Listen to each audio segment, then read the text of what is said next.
Salut à toi, ça y est, on est en Norvège. Aujourd'hui on est à Oslo. Ils ont prévu un peu d'orage mais pour l'instant on passe entre les gouttes. On a passé la frontière hier soir et c'était... Ça s'est très bien passé, pas de problème à ce niveau-là. Il y avait juste 1 heure d'attente. Donc après on était un peu fatigués, on s'est rapidement trouvé un spot pour dormir. Grâce à Park4Night, ça nous raccourcit nos recherches, on gagne du temps. Et c'était un spot de rêve dans la forêt, au bord du lac, le van juste à côté du petit ponton. Du coup ce matin quand on s'est réveillé, on a direct sauté dans le lac. Et ouais, on en a profité pour faire le plan cliché, tu sais, tu ouvres la porte et bam, tu sautes dans l'eau direct. C'était de la balle. Allez!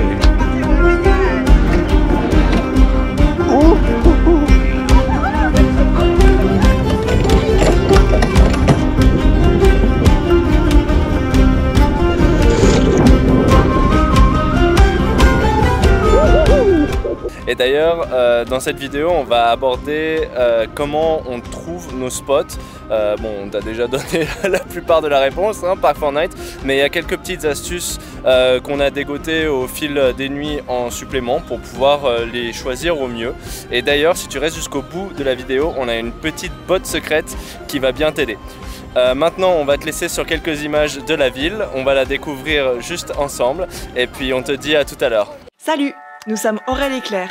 Nous vivons en Haute-Savoie et nous préparons notre départ pour un van trip de 6 mois en Europe.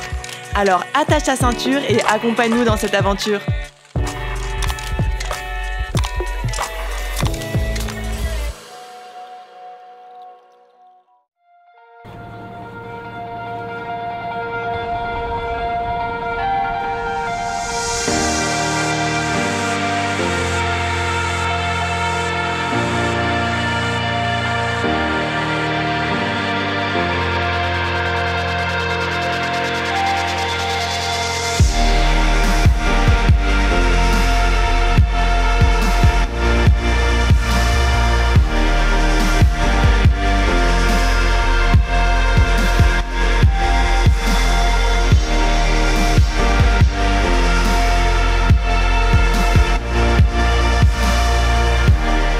Le gars avec la raid là, c'est Nikolai Walter, un vidéaste norvégien très talentueux.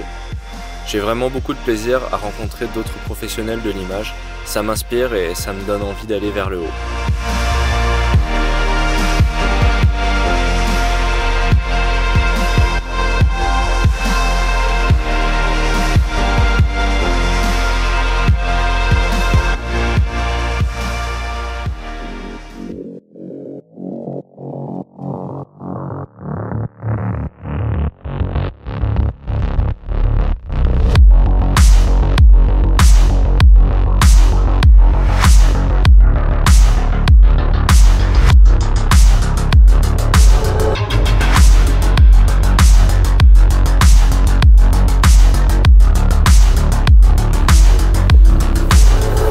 Au Moyen-Âge et dans le reste de l'Europe, les nombreuses cathédrales sont construites en pierre. Ici en Norvège, elles sont construites en bois, avec une architecture qu'on dit en bois debout. En fait, on doit ça au passé de vikings et des Norvégiens qui avaient l'habitude de travailler le bois pour la construction de leurs bateaux et de leurs maisons. Alors là, on est sur la route FV337, il me semble, et c'est juste magnifique. C'est un truc de dingue, on est tous les deux d'accord pour se dire que c'est la plus belle route qu'on ait faite de notre vie. C'est une petite route qui serpente entre petites montagnes avec des belles pierres et surtout d'innombrables lacs. En fait, il y en a des dizaines, tous plus mignons que les autres.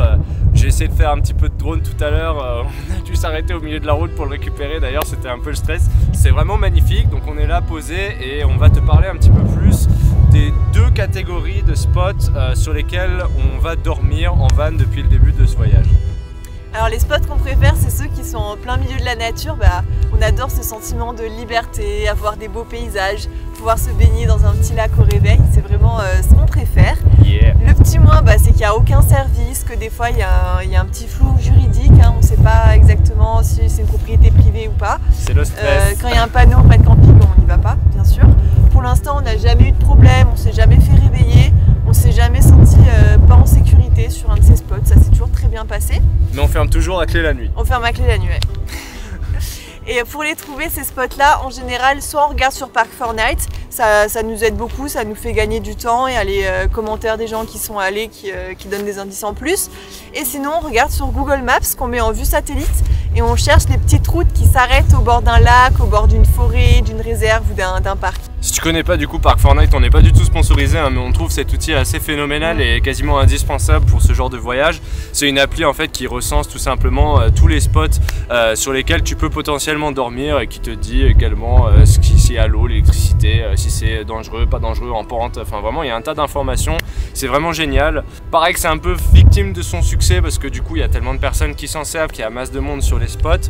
Toujours est-il que nous en ce moment, en temps de Covid, on n'a pas tant de monde que ça. En plein été, hein, on est début août. C'est clair, en pleine saison. Il y a pas mal de spots où on est tout seul, les spots de nature, on est souvent tout seul dessus. C'est clair. Et du coup, quand on n'est pas dans le super spot picturesque, instagrammable à balle où tu sautes dans le lac directement depuis le ponton qui est à la porte de ton van, et ben on est dans des aires de camping-car ou même dans des campings.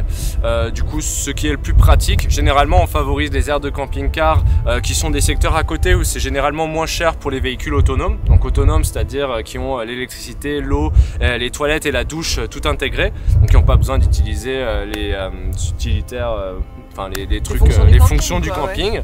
Et du coup nous on y a le droit parce qu'on a tout dans Ivan, donc ça c'est chouette. On va te le montrer bientôt Ivan, patience. Et donc pour faire le montage, c'est une journée entière où on a besoin d'être sur secteur avec Claire qui fait les choses que je peux pas faire pendant que je travaille. Sachant que dans les aires de camping-car qui sont à côté des campings, donc moitié prix en général par rapport au prix du camping, on peut quand même prendre en général des jetons pour la machine à laver et les douches. Mais sinon il existe également des espèces d'aires camping-car qui sont pas du tout rattachées à des campings où tu as accès à tout ce qu'il faut, l'électricité, l'eau, etc. Et du coup là c'est plutôt moins cher, genre 10-15 balles la nuit, et ça c'est vraiment génial parce que tu as accès à tout ce dont tu as besoin et t'es pas non plus obligé de check-in, check-out et de te taper un tas de personnes autour. Puis voilà, on passe au spot suivant.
Ça souffle, hein? Ouais, grave.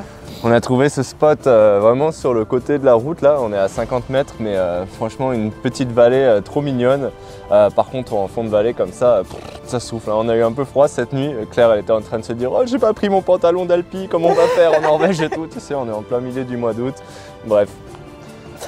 Donc, parmi les spots qu'on aime bien aussi, aller dormir chez l'habitant. C'est quelque chose qu'on fait plus en France, qu'on n'a pas fait trop pendant ce voyage. L'avantage, c'est que déjà, on fait des belles rencontres. C'est beaucoup moins cher que de dormir en camping ou gratuit.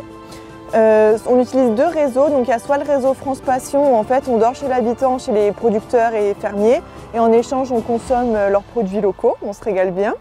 Et sinon il y a un autre réseau, c'est Home Camper, où en fait c'est Home Camper, c'est un peu comme Airbnb, on dort dans le jardin des gens et on paye une petite contribution en fonction des équipements proposés.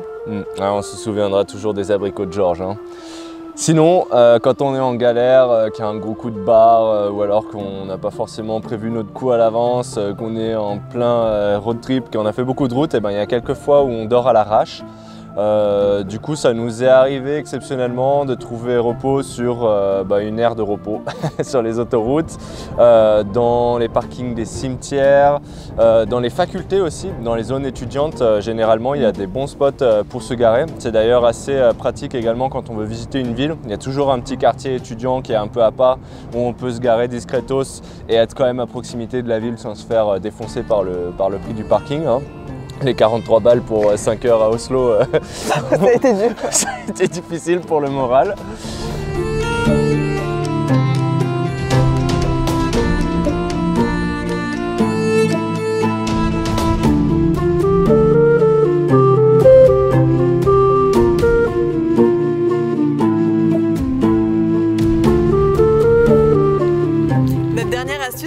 un endroit où dormir, c'est de regarder sur la carte IGN les spots de départ de randonnée ou d'escalade et de parapente, car souvent il y a un grand parking pour accueillir les visiteurs qui est public, qui appartient à personne, et le soir il est vide, donc on dérange personne et on est tranquille dans la nature.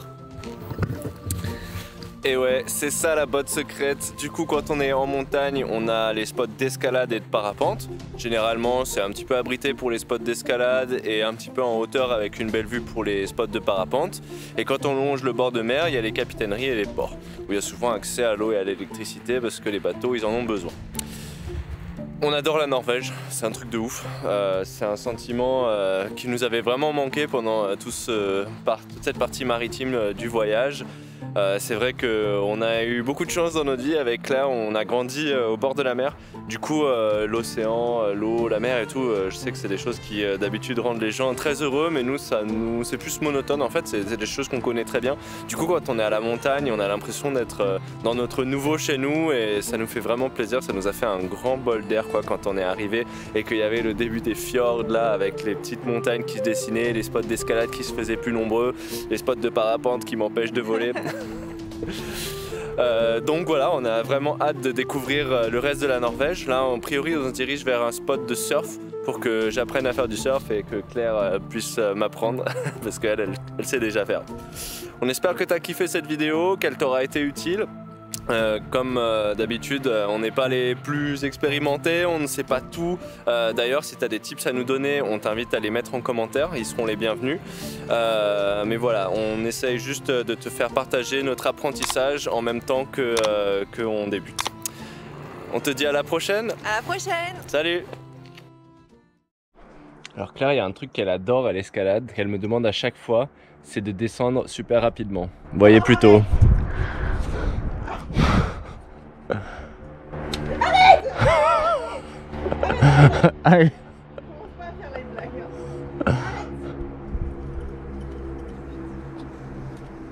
Arrête. Arrête, putain, t'es con. Alors, t'as kiffé? Je te boude. Voilà. Goldie aussi, elle aime bien.